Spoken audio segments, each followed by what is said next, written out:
मेरे प्यारे दोस्तों, नो पॉलिटिक्स प्लीज में आपका स्वागत है। दोस्तों, हमारे देश की जो न्याय व्यवस्था है ना, ये त्रिस्तरीय न्याय व्यवस्था है। यानी कि अ, सबसे नीचे के लेवल पे जो आते हैं वो डिस्ट्रिक्ट या सेशन कोर्ट आते हैं।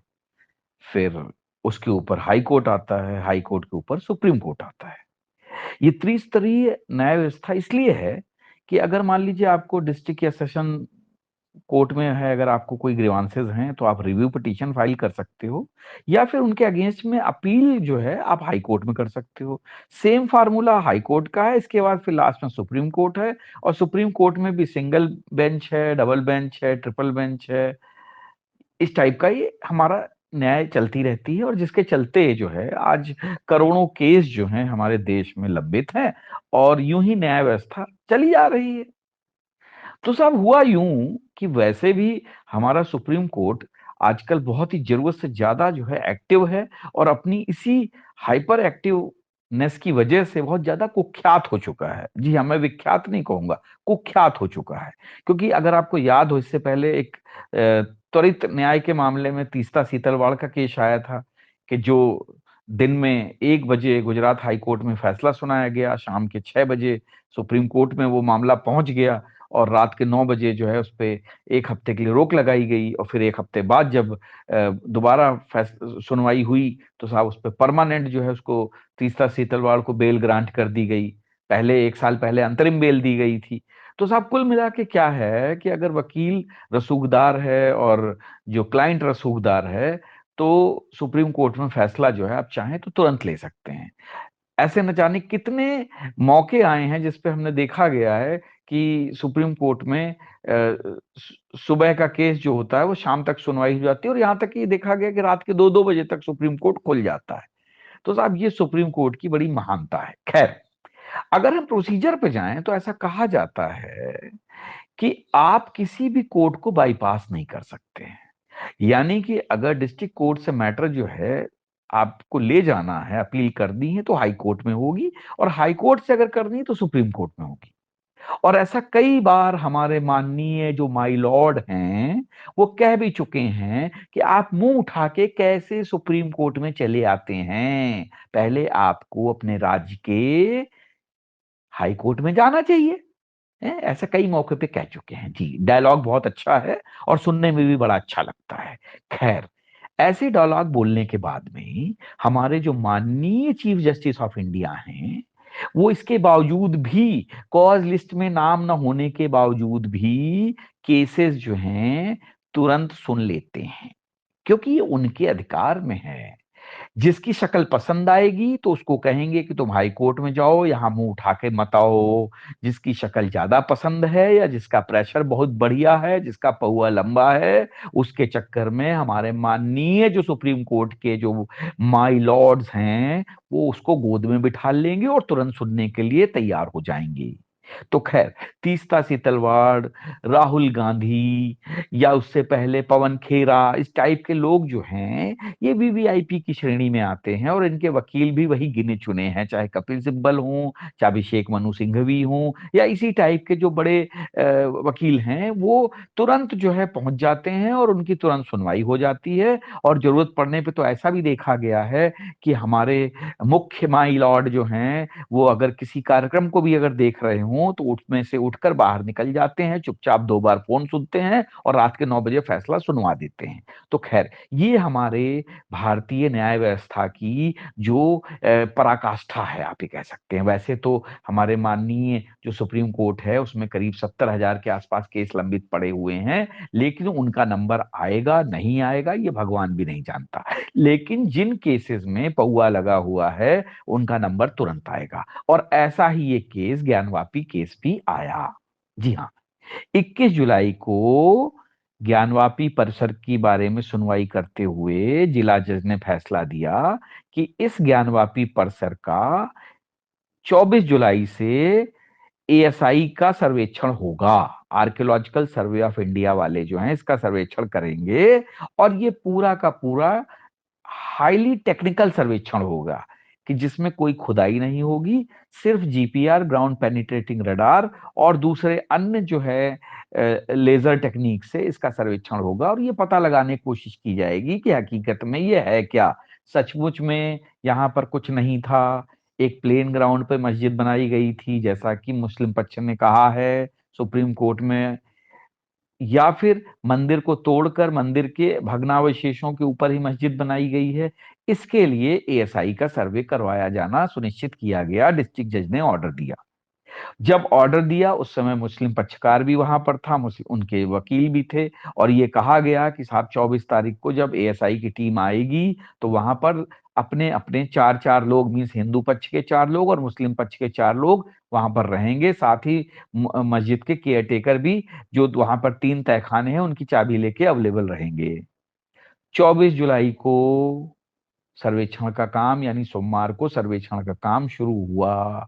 एएसआई टीम पहुंची, हिंदू पक्ष के लोग जो गवाहान थे वो वहां पहुंचे, लेकिन मुस्लिम पक्ष ने उसका बायकॉट कर दिया, कोई भी वहां नहीं पहुंचा, ना चाबी ताला लेकर पहुंचा और ना ही किसी प्रकार के कोई गवाह पहुंचे।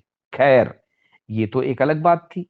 तो लोगों को लगा कि शायद भारतीय न्याय व्यवस्था का सम्मान करते हुए मुस्लिम पक्ष हाई कोर्ट में अपना जो है अपील डालेगा, लेकिन जनाब उनको पता था हाई कोर्ट जाने से कोई फायदा नहीं है, क्योंकि उनके दिल में तो सुप्रीम कोर्ट बसता है।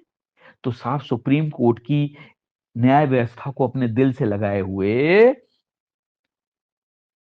ये लोग सीधे सुप्रीम कोर्ट पहुंच गए।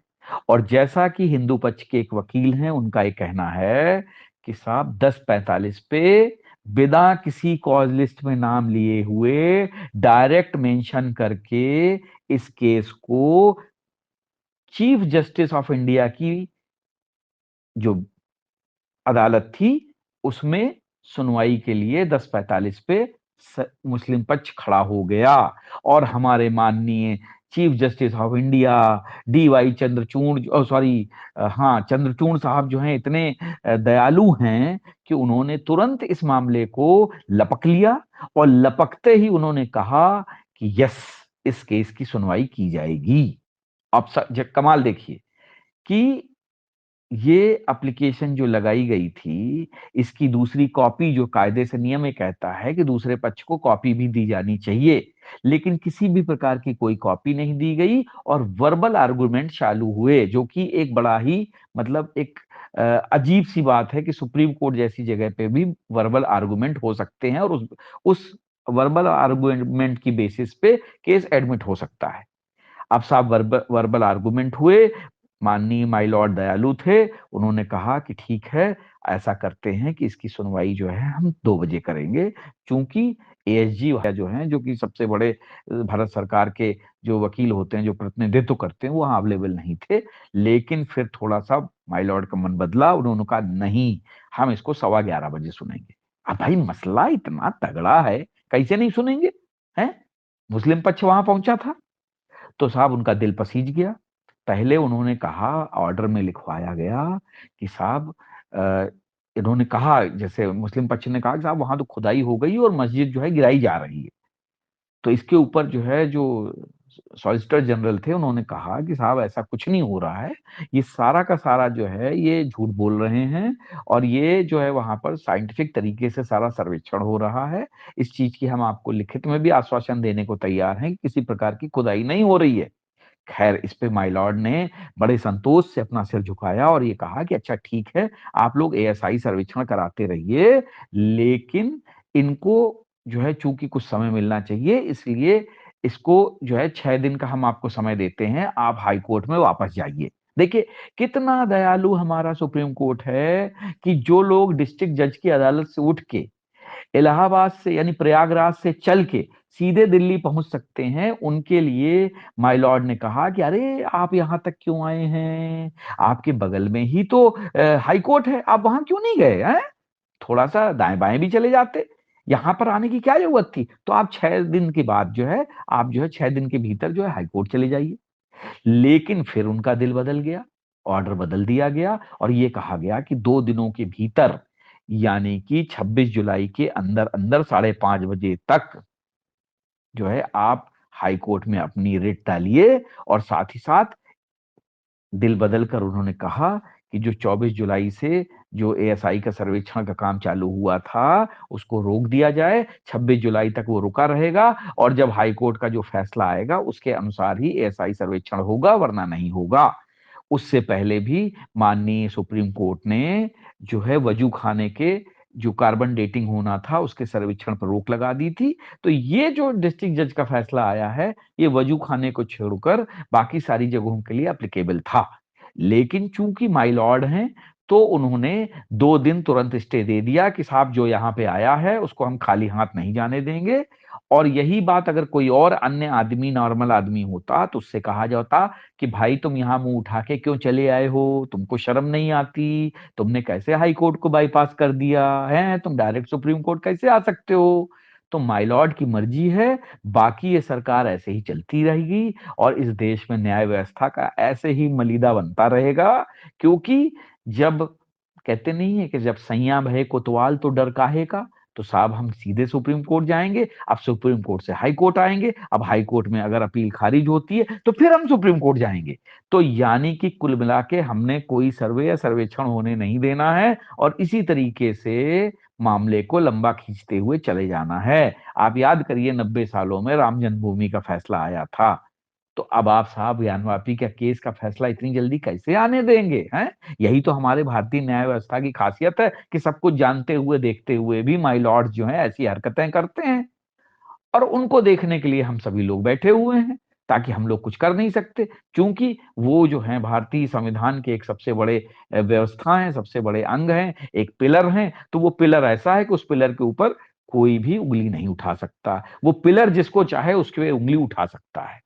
तो हमारे भारतीय न्याय व्यवस्था की यही खासियत है और ये एक बहुत बड़ा मतलब जो है इन्होंने और रिकॉर्ड कायम किया गया है कि बिना किसी कॉपी को विरोधी पक्ष को दिए हुए सुनवाई चालू हो गई, वर्बल आर्गुमेंट चालू हो गया और वर्बल आर्गुमेंट के बेसिस पे ही ये सारे जो है ऑर्डर पास कर दिए गए।